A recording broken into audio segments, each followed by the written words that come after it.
Shalom Pata dan para sahabat semua. Terima kasih untuk kesempatan yang diberikan kepada saya untuk berbagi kesaksian. Kiranya kesaksian saya memberkati kita semua. Tuhan begitu baik untuk saya pribadi dan orang-orang yang berharap kepadanya. Saya bergabung dengan TRC kurang lebih 4 atau 5 tahun. Dengan tuntunan dan didikan Pata melalui RSPP, video, motivasi, doa dan sharing-sharing yang begitu memberkati. Dan juga aura para sahabat MTRC yang walaupun berbeda-beda tinggalnya, ada yang di beberapa bagian Indonesia, ada yang di Malaysia dan di Hong Kong. Tidak bertemu, pernah bertemu, tapi ada pepatah mengatakan, jauh di mata dekat di hati.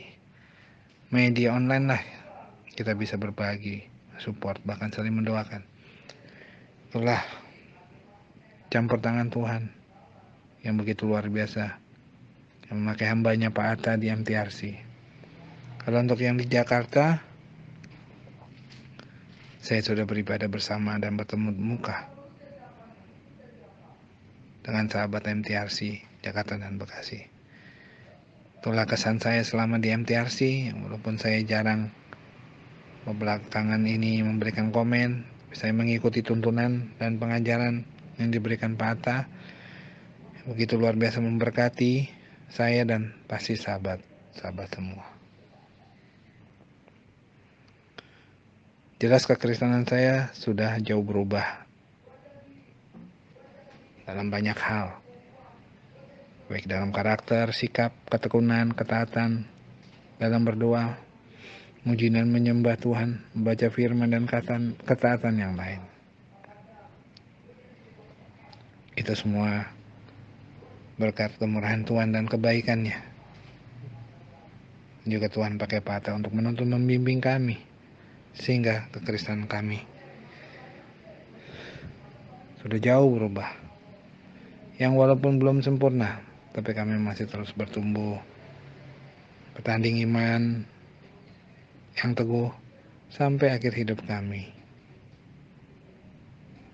Dalam pengiringan akan Tuhan, kita harus terus berjuang memikul salib, menyangkal diri, sehingga hidup kita bukan kita lagi, tapi Yesus yang ada di dalam kita. Yang bisa dilihat di Galatia 2 ayat 20. Dan setiap hari dalam kehidupan kita, ya harus makin besar, tapi kita harus makin kecil. Yang bisa kita baca di Yohanes 3 ayat 30. Dan itu semua butuh proses perjuangan, tidak bisa secara instan. Karena hadiahnya adalah mahkota kehidupan yang kekal. Hidup di dunia ini singkat. Yakobus 4 ayat 14. Hidup ini bagaikan uap yang kelihatan, setelah itu lenyap. Di Mazmur 90 ayat 10, masih hidup kita 70 tahun. Kalau kuat 80 tahun, tapi kebanggaan dan penderitaannya.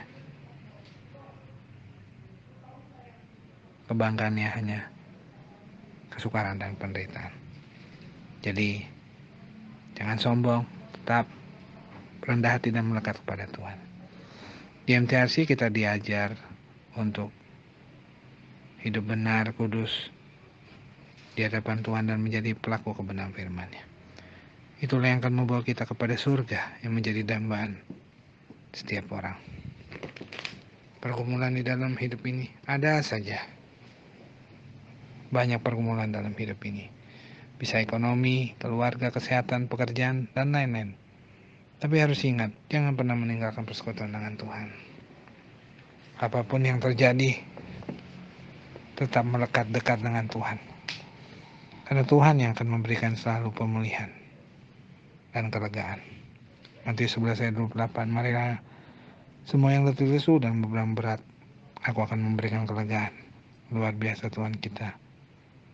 Dan juga di 1 Korintus 10 ayat 13, pencobaan yang kamu alami adalah pencobaan biasa, tidak akan melebihi kekuatan-Mu. Dia tidak membiarkan kita dicobai di luar kemampuan kita. So, nggak ada alasan lagi. Kita punya persoalan, pergumulan, beban, jangan hadapi dengan kekuatan kita sendiri, tapi datanglah kepada Tuhan.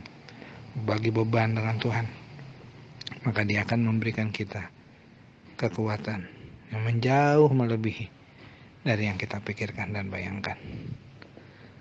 Tahun lalu, tepatnya di bulan April 2020, ketika bangsa Indonesia, seluruh masyarakat ketakutan ketika mendengar kasus COVID-19, tapi saya didiagnosa positif. Padahal awalnya saya didiagnosa DB, demam berdarah. Istri dan keluarga saya begitu ketakutan. Tapi setelah itu pelan-pelan keluarga saya dan saudara-saudara mensupport saya untuk tetap tenang dan menjalani semua perawatan COVID-19. 4 hari di rumah sakit, 2 minggu isolasi di rumah, puji Tuhan, saya itu dinyatakan negatif. Itu semua juga berkat doa-doa para sahabat TRC dan juga Pak Atta. Ibu saya juga 10 hari setelah saya negatif. Ibu saya juga negatif setelah positif 2 kali. Setelah itu, sekitar bulan Juli sampai bulan November 2020, masalah kesehatan begitu membebani hidup saya. Seluruh pernapasan dan sakit tulang dan tenggorokan begitu menyiksa saya. Tapi Tuhan tak pernah meninggalkan saya. Sering dalam pikiranku, karena begitu kesakitan, wah, jangan-jangan aku dirawat lagi.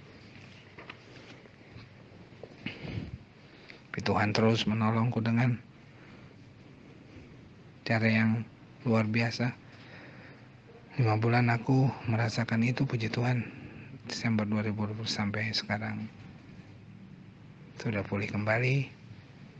Aku percaya Tuhan terus memberikan kekuatan sehingga aku tidak jatuh tergeletak, tapi tangan Tuhan selalu menopang dan memberikan kekuatan. Dan aku percaya itu semua karena persekutuanku dengan Tuhan, sehingga aku tetap kuat dalam menghadapi pergumulan ataupun kesehatan.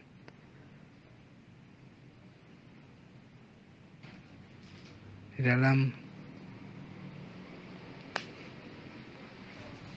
pergumulan kesehatanku, aku mengalami perjumpaan pribadi dengan Tuhan, sehingga aku tidak begitu panik, stres, atau putus asa, karena Tuhan yang memberikan kekuatan yang baru.